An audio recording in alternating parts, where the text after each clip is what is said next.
السماوات والأرض وهو العزيز الحكيم. وقال تعالى: قالوا كذلك قال ربك إنه هو الحكيم العليم. صدق الله العظيم. اللهم صل على سيدنا محمد وعلى آل سيدنا محمد وبارك وسلم. اللهم صل على سيدنا محمد وعلى آل سيدنا محمد وبارك وسلم. اللهم صل على سيدنا محمد وعلى آل سيدنا محمد وبارك وسلم. بزرگان محترم، اللہ رب العزت کے مبارک ناموں کا تذکرہ الحمدللہ چل رہا ہے.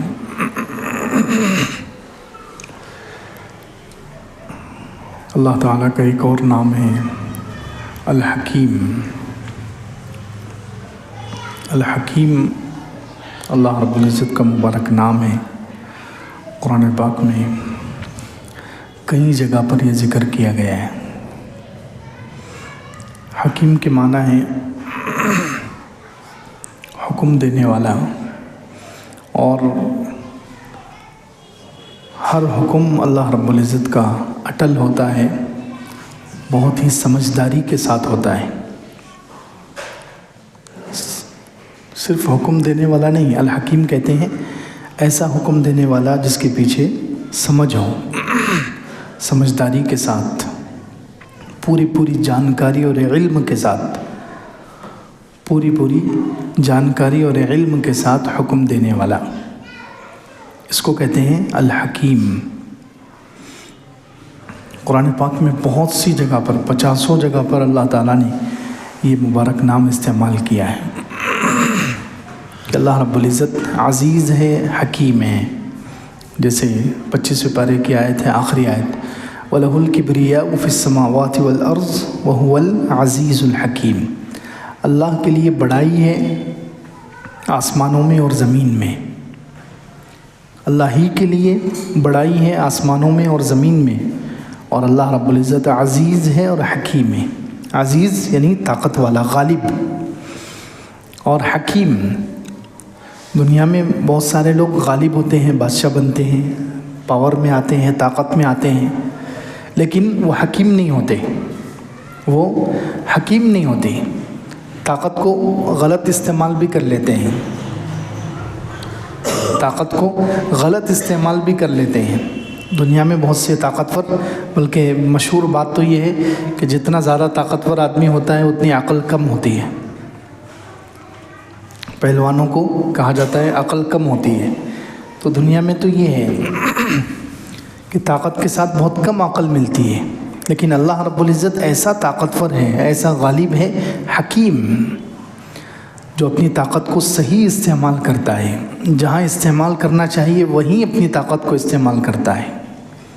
اگر بتائیے اللہ رب العزت ہر جگہ اپنی طاقت استعمال کرتے تو کوئی انسان بالغ ہونے کے بعد 1-2 دن بھی ٹک نہیں پاتا.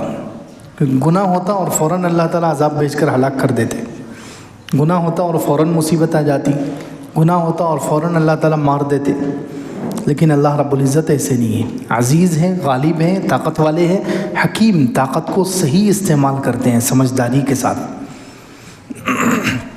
اسی طرح حکیم نام آیا ہے قرآن میں علیم کے ساتھ، انہو هو العلیم الحکیم.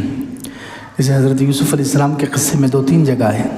حضرت یعقوب علیہ السلام نے کہا، جب دوسرا بچہ بھی ان کا گم گیا، پہلے یوسف علیہ السلام کھو گئے، باپ سے دور کر دیے گئے، پھر جو سب سے چھوٹا بیٹا تھا بنیامین وہ بھی دور ہو گیا، تو اس وقت حضرت یعقوب علیہ السلام نے فرمایا فصبر جمیل، صبر بہتر ہے، عسى اللہ ان یأتینی بہم جمیعا، یقین ہے کہ اللہ رب العزت ان سب کو میرے پاس واپس لے کر آئے گا. کیوں؟ انہ هو العلیم الحکیم، اللہ تعالیٰ جاننے والا ہے.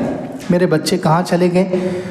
2 نہیں بلکہ 3 بچے ان کے اس وقت غائب ہو چکے تھے. تو حضرت یعقوب علیہ السلام نے کہا میرے بچے کہاں ہیں، کس حال میں ہیں، اللہ جانتا ہے، اور مجھ سے جو دور کیا ہے ضرور اس میں کوئی حکمت ہے، کوئی اس میں میرا نفع چھپا ہوا ہے. حکیم اللہ رب العزت حکیم ہے، انسان کو مصیبت میں مبتلا کرتا ہے، اس میں کچھ نہ کچھ حکمت ہوتی ہے۔ مسلمان کو خاص طور سے کوئی آزمائش میں ڈالتا ہے، بیماری میں ڈالتا ہے، اس میں کوئی حکمت ہوتی ہے، اس میں ہماری بھلائی ہوتی ہے، انسان کی خیر چھپی ہوتی ہے۔ تو حکیم کہتے ہیں ایسا فیصلہ دینے والا جو پورے علم کے ساتھ اور جانکاری کے ساتھ فیصلہ کرے، اس فیصلے میں کوئی نہ کوئی حکمت اور خیر چھپی ہو۔ تو اللہ رب العزت حکیم ہے۔ ہر حکم اللہ رب العزت کا بالکل علم کے ساتھ اور سمجھداری کے ساتھ ہوتا ہے، کوئی بھی حکم ناسمجھی کے ساتھ نعوذ باللہ نہیں ہوتا، اس لیے اللہ رب العزت کو حکیم کہتے ہیں۔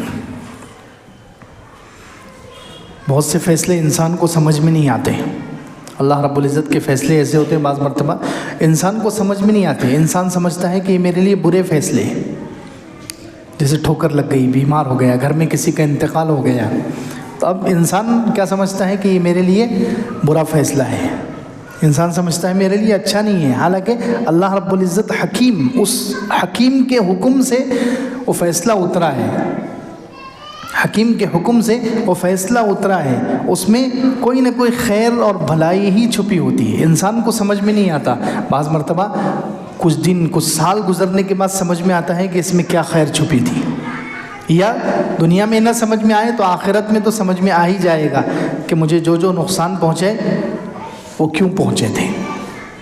تو اللہ رب العزت حکیم ہے، اسی لیے لقمان حکیم کا ایک واقعہ لکھا ہوا۔ لقمان حکیم بہت مشہور اللہ کے ولی تھے، ان کے نام سے اللہ تعالیٰ نے قرآن میں ایک سورت اتاری ہے، 21ویں پارے میں سورہ لقمان، 21ویں پارے میں سورہ لقمان ایک سورت ہے، ان کی جو نصیحتیں ہیں بیٹے کے لیے، تو کچھ نصیحتوں کا اللہ تعالیٰ نے وہاں 21ویں پارے میں ذکر کیا ہے، انہوں نے اپنے بچے کو نصیحت کی تھی، اور بہت ساری نصیحتیں ان کی ایسی ہیں جو قرآن میں تو نہیں ہے لیکن حدیثوں میں ہیں۔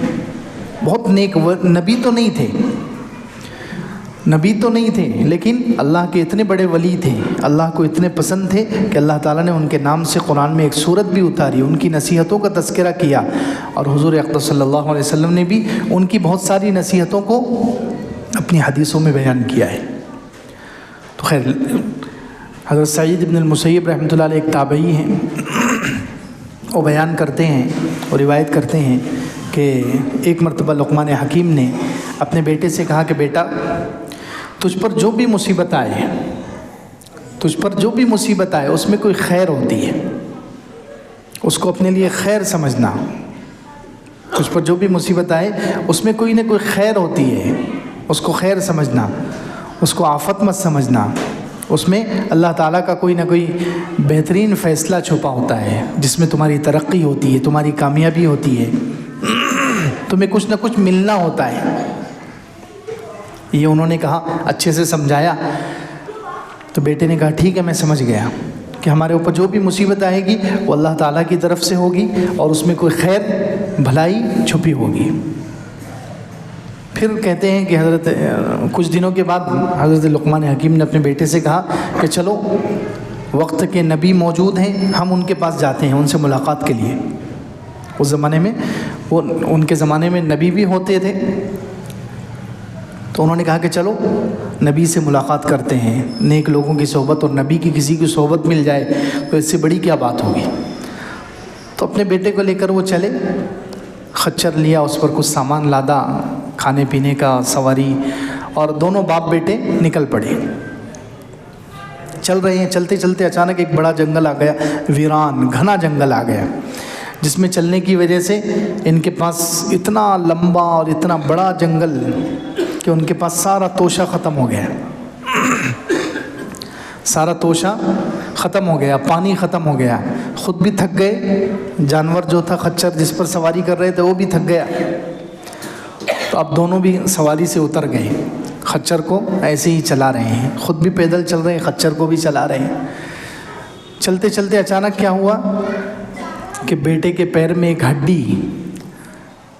ایک ہڈی سے اس کو ٹھوکر لگی، اور وہ ہڈی اس بیٹے کے پیر میں اتنی خطرناک گھس گئی کہ نیچے سے اوپر تک آر پار ہو گئی۔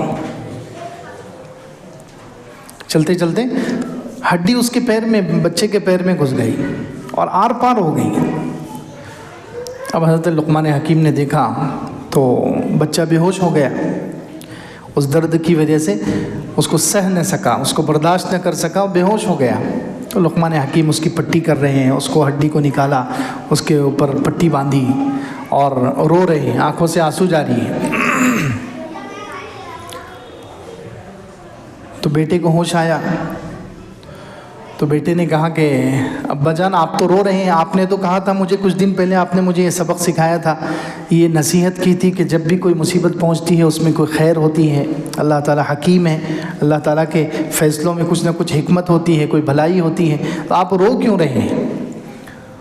تو انہوں نے کہا کہ بیٹا میں باپ ہوں، بیٹے کو تکلیف پہنچے تو فطری بات ہے، باپ کی آنکھ میں آنسو آنے ہی والے ہیں، تو میں اللہ تعالیٰ سے شکایت ہے اس لیے نہیں رو رہا ہوں، بلکہ انسان کی فطرت ہے، انسان کی فطرت ہے کہ مصیبت میں اس کے آنسو نکل ہی جاتے ہیں، تو میں تو اس وجہ سے رو رہا ہوں۔ تو بیٹے نے کہا کہ ابا جان اس میں کیا حکمت ہوگی، ہم تو ایک نبی سے ملاقات کے لیے جا رہے ہیں، ہم کوئی برے کام کے لیے نہیں جا رہے ہیں، ہم نبی سے ملاقات کے لیے جا رہے ہیں، ہمارا سامان ختم ہو گیا، توشہ ختم ہو گیا، پانی ختم ہو گیا، مجھے ٹھوکر لگ گئی، ہم یہاں اٹک گئے۔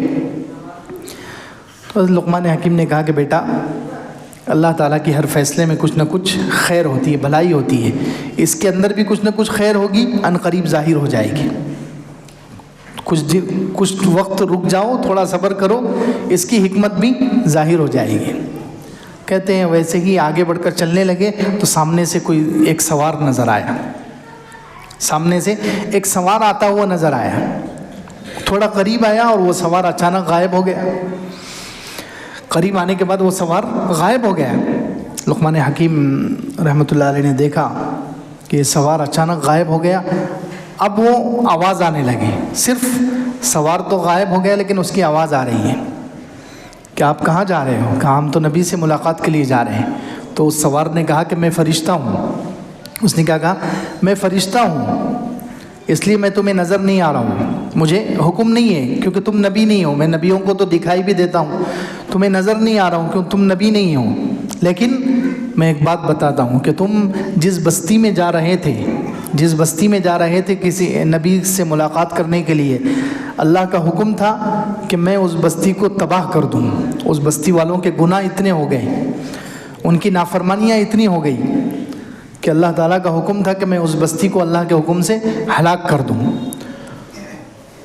تو جب میں اس بستی کو ہلاک کرنے کے لیے آیا، مجھے معلوم ہوا کہ لقمان حکیم بھی اس بستی کی طرف جا رہے ہیں، لقمان حکیم بھی اس بستی کی طرف جا رہے ہیں اپنے بچے کو لے کر، یہ تو نیک ہے، یہ بلا وجہ وہاں پر جائیں گے اور پھر میں عذاب دوں گا تو یہ تو غلط ہو جائے گا۔ تو کہتے ہیں میں نے، فرشتہ کہہ رہا ہے کہ میں نے اللہ سے دعا کی کہ اللہ کوئی نہ کوئی ایسا سبب پیدا کر، ایسا ذریعہ پیدا کر کہ یہ دونوں وہاں تک نہ پہنچ سکے، تو اللہ نے اس وجہ سے تمہارے بیٹے کے پیر میں ہڈی چبھا دی، یہ انتظام ہوا غیب سے کہ ہڈی چبھ گئی، تمہارا توشہ وغیرہ ختم ہو گیا، تمہیں راستہ بھٹکا دیا گیا، اس وجہ سے تم پہنچنے میں لیٹ ہو گئے، جب تک وہ بستی ہلاک ہو گئی اور تمہیں اللہ تعالیٰ نے بچا لیا۔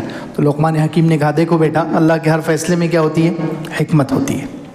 اللہ تعالیٰ جو بھی کرتا ہے انسان کے ساتھ اچھا ہی کرتا ہے، خیر۔ الحکیم کا مطلب یہ ہے، یہ اللہ تعالیٰ کا بڑا مبارک نام ہے کہ اللہ رب العزت کے ہر فیصلے میں حکمت ہوتی ہے۔ حکیم، اللہ رب العزت حکم دیتا ہے بڑے علم کے ساتھ، پوری مکمل معلومات کے ساتھ، جانکاری کے ساتھ حکم دیتا ہے، اور اللہ تعالیٰ کے ہر فیصلے میں حکمت ہوتی ہے، چاہے بعض مرتبہ انسان کو وہ حکمت سمجھ میں نہیں آتی، انسان کو وہ حکمت سمجھ میں نہیں آتی۔ کتنے واقعات ہیں اس کے سلسلے میں، تو علماء نے اتنے واقعات لکھے ہیں۔ ایک شخص کا واقعہ لکھا ہے کہ ایک بستی تھی، اس بستی میں ایک نیک آدمی تھا، اس کے گھر میں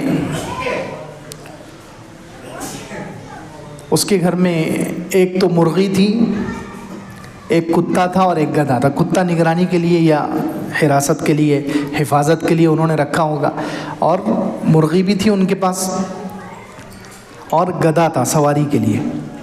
اب اچانک اللہ تعالیٰ کی طرف سے یہ آفت آئی کہ پہلے مرغی مر گئی۔ تو اب گھر والے سب کہنے لگے کہ ہمارے پاس ایک ہی مرغی تھی۔ انسان عام طور پر یہی کرتا ہے کہ جب تھوڑی کوئی نہ کوئی مصیبت آتی ہے، انسان فوراً شکوہ اور شکایت شروع کر دیتا ہے